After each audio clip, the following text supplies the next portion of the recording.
آج میں ان لڑکیوں کی بات کروں گا جو ہمیشہ صبر کرتی ہیں۔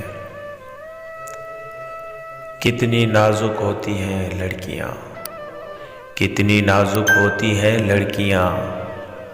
چوڑی ٹوٹ جائے تو رو رو کے گھر سر پہ اٹھا لیتی ہے،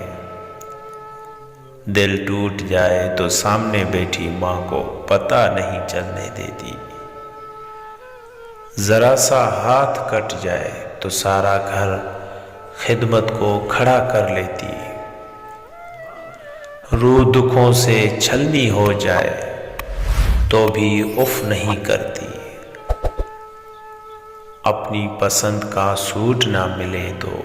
عید نہیں مناتی، اور ایک ناپسندیدہ انسان کے ساتھ چپ چاپ عمر گزار دیتی ہے۔